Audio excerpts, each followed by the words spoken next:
right, joining us now, we welcome back White House Deputy Chief of Staff, Mr. James Blair. James, welcome. Appreciate it very much. Congrats on the meeting today in the cabinet room. Terrific stuff.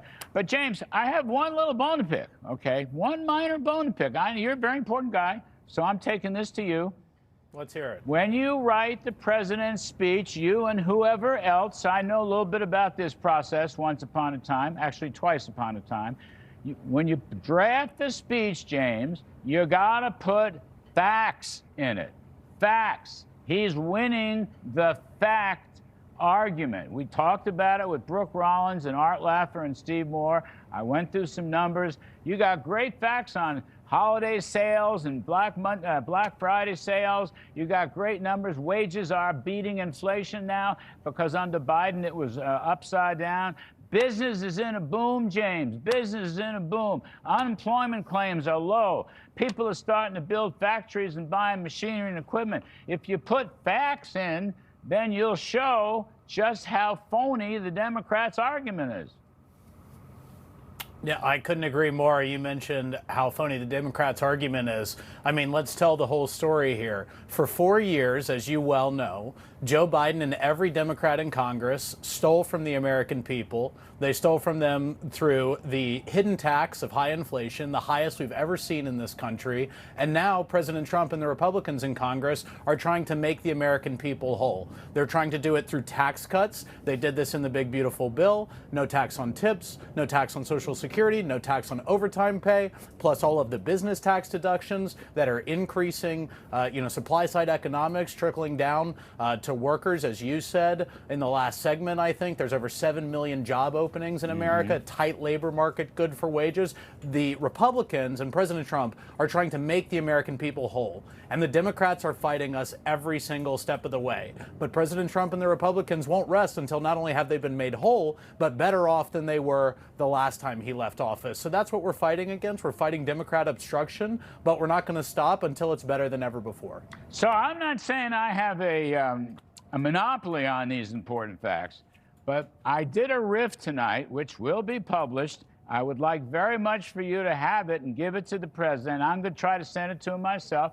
Brooke Rollins signed off on it. Laffer and Moore liked it. I'm just saying there are things. How about unemployment?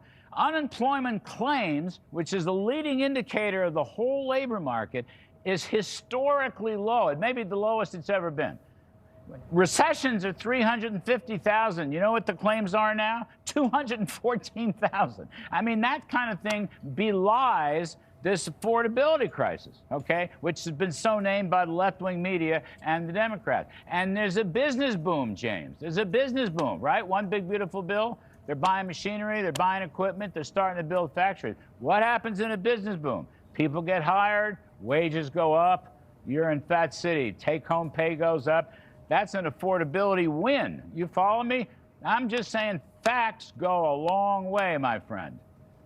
Absolutely. And as you said, you know what there is? There's an honesty crisis. Yeah, the media needs to be. Yes. The media needs to be honest about where this started. This started under Joe Biden and the Democrats because of their failed economic policies. There's an honesty crisis. And it is true. Americans' prices are too high in many ways, but they are coming down. The price hikes have halted under President Trump, and many of them have dropped substantially. Everything from gasoline to groceries. And the president's doing every day, he is impressing upon us the need to keep pushing forward. We just announced that today, as you mentioned in the cabinet room, that we're going to continue to drive food prices down by helping our farmers get the relief they need. You know, farmers had the highest input costs they've ever had in American history under Joe Biden.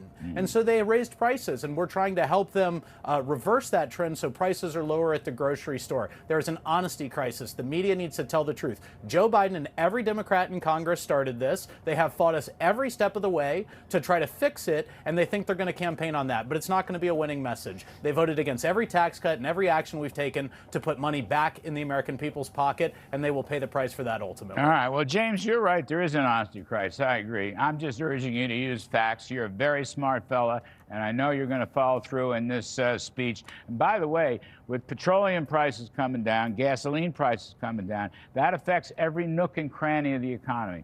It is so powerful, including farming. Every nook and cranny is permeated by petroleum-related, gasoline-related.